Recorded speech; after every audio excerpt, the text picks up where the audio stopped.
नमस्कार दोस्तों, मैं शैलेंद्र चमोली हूँ और आपके समय के लिए धन्यवाद।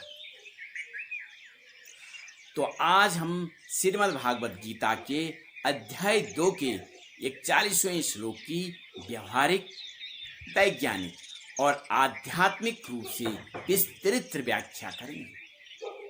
तो आपका मेरे चैनल ईश्वरीय राह में हार्दिक स्वागत है।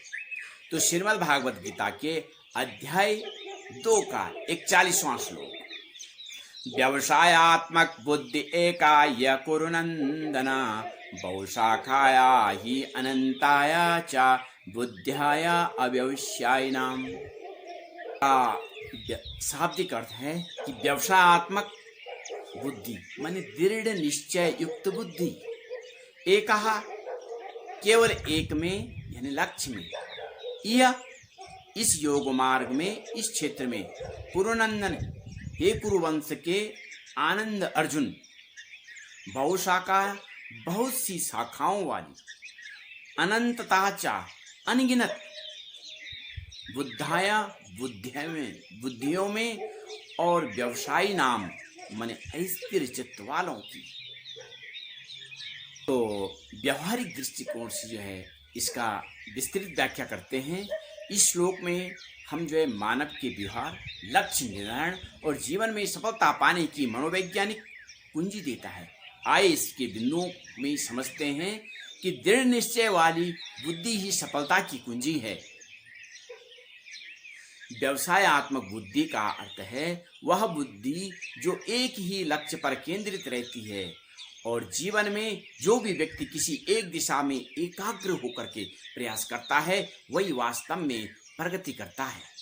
व्यवसायात्मक बुद्धि क्या है, इसका असली अर्थ क्या है? व्यवसाय का अर्थ यहाँ व्यापार से नहीं, यह शब्द संकल्प से प्रेरित दृढ़ बुद्धि का संकेत देता है, और यह वह बुद्धि है जो उद्देश्य से जुड़ी हुई है और जो विचलित नहीं होती है। व्यवसायात्मक बुद्धि वही है जो विकल्पों में नहीं संकल्प में जीती है। उदाहरण के लिए, जैसे कोई विद्यार्थी अगर यह तय कर ले कि उसे डॉक्टर ही बनना है और हर दिन उसी दिशा में पढ़ाई करता है, प्रयास करता है, तो उसका रास्ता साफ होता है। लेकिन अगर वह कभी डॉक्टर, कभी इंजीनियर और कभी जो है यूपीएससी के बारे में सोचता है, तो उसका ध्यान बढ़ जाता है।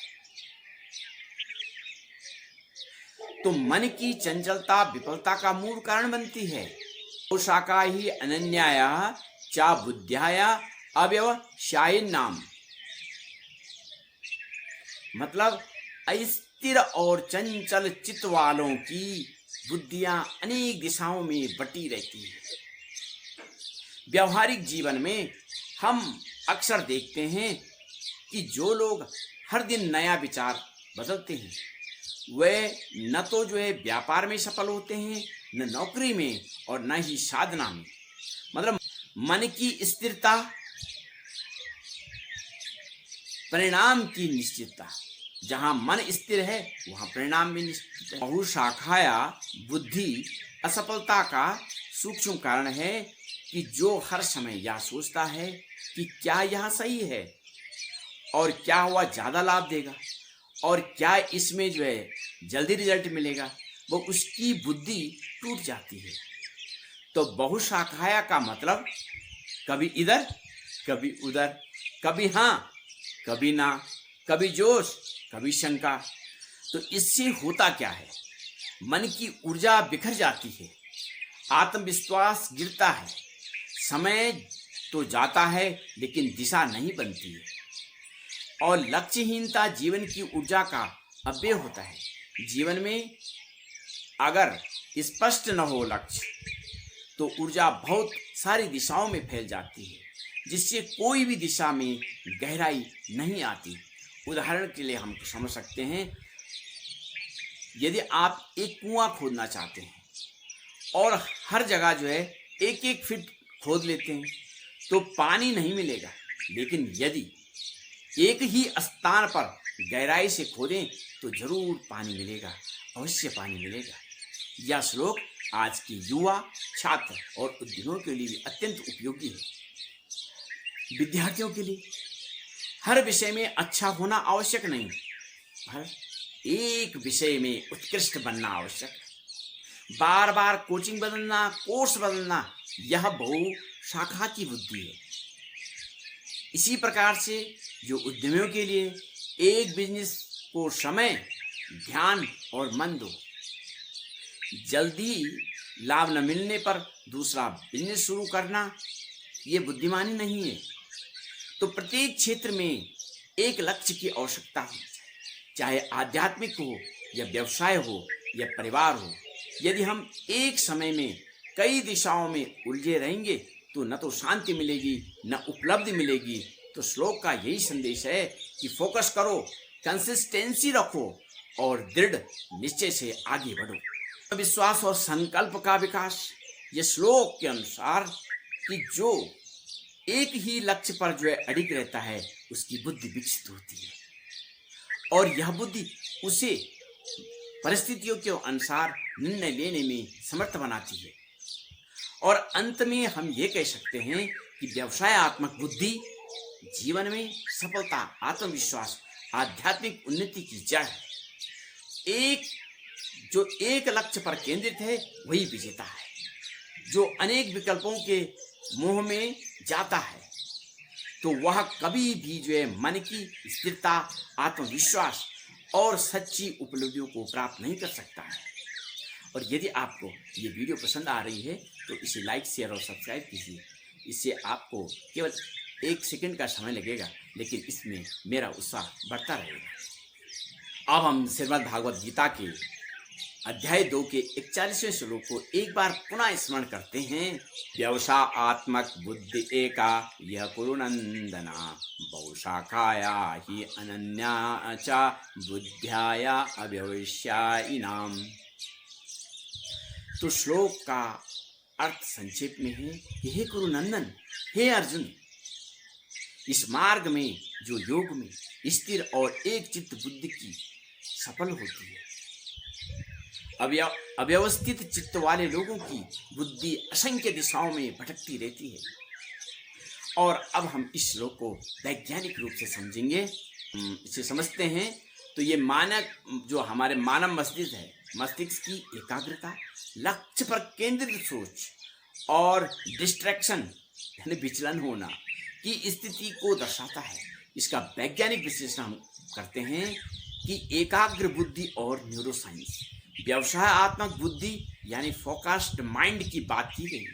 न्यूरोसाइंस के अनुसार जब कोई व्यक्ति एक लक्ष्य पर पूरी तरह केंद्रित होता है तो उसका मस्तिष्क जो है प्रीफ्रंटल कॉर्टेक्स को सक्रिय रूप से जो उपयोग करता है और यह भाग निर्णय लेने, आत्मनिर्णय और दीर्घकालिक लक्ष्यों पर टिके रहने से जुड़ा है। जैसे मेडिटेशन या माइंडफुलनेस में यह एकाग्रता मस्तिष्क की संरचना और कार्य प्रणाली दोनों को सकारात्मक रूप में बदल देती है। बहुशाखाया बुद्धि और कॉग्निटिव ओवरलोड। बहुशाखाया यानी मस्तिष्क की ऊर्जा कई दिशाओं में बढ़ जाना,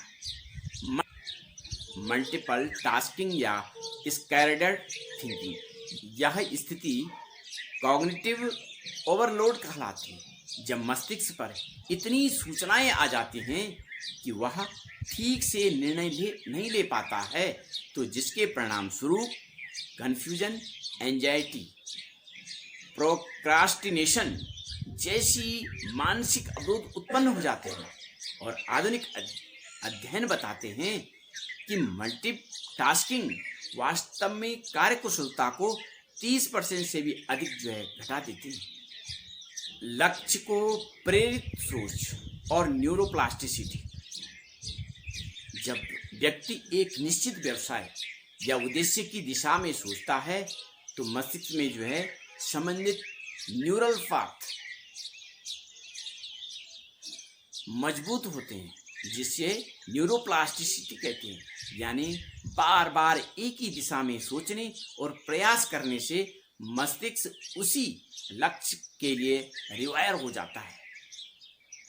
इसलिए गीता की एक बुद्धि की जो शिक्षा है वह आधुनिक विज्ञान यानी हैबिट फॉर्मेशन और गोल डायरेक्ट बिहेवियर के सिद्धांत जैसे मेल खाती है। ध्यान माने मेडिटेशन और मानसिक स्थिरता।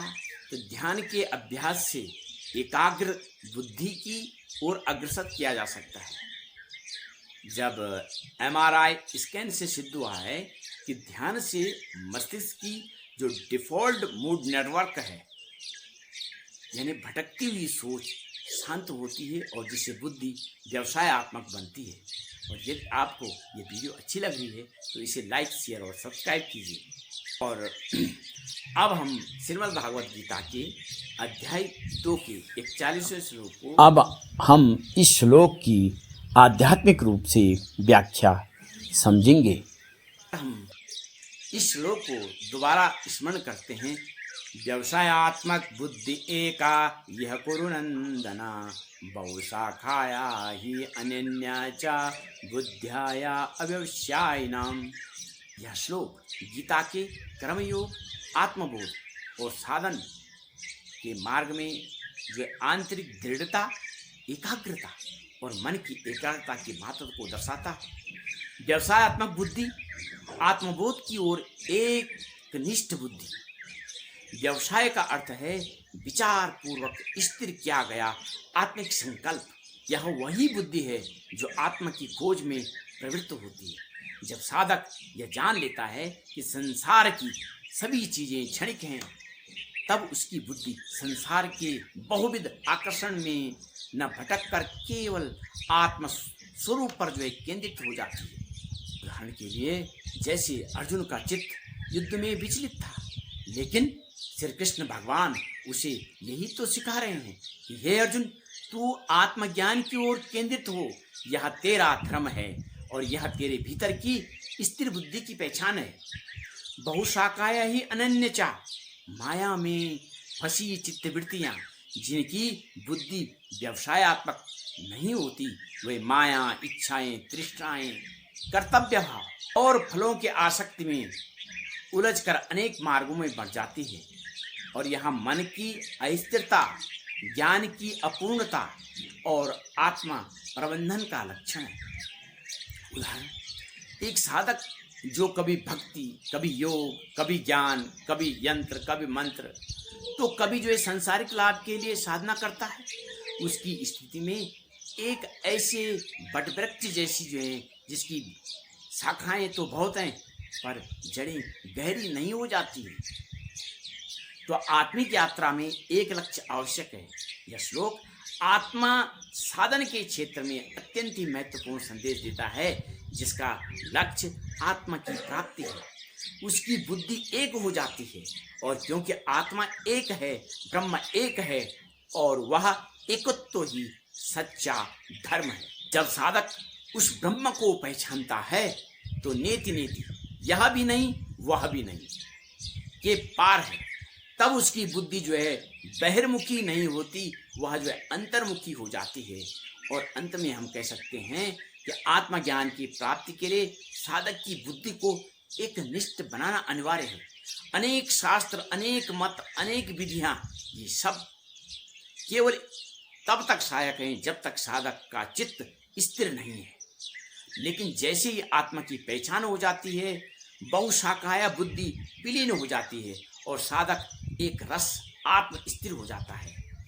तो इस श्लोक या जो श्लोक है, इस श्लोक में मुंडकोपनिषद में उस वाक्य की याद दिलाता है जहाँ द्विसुपर्णा सयुजा शाखाया, जहाँ दो पक्षी जो हैं एक पेड़ की शाखा में बैठे हैं और जहाँ एक पक्षी संसार के फलों को भोगता है और दूसरा पक्षी मीन्स आत्मा केवल दृष्टा बना रहता है।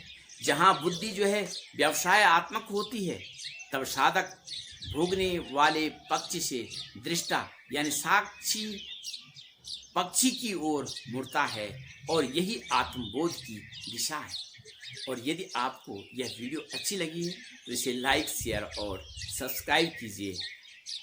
और अगर संभव हो सके तो इसमें कमेंट्स भी लिखिए कि आपकी वीडियो कैसी लग रही है। आपका दिन शुभ हो। धन्यवाद।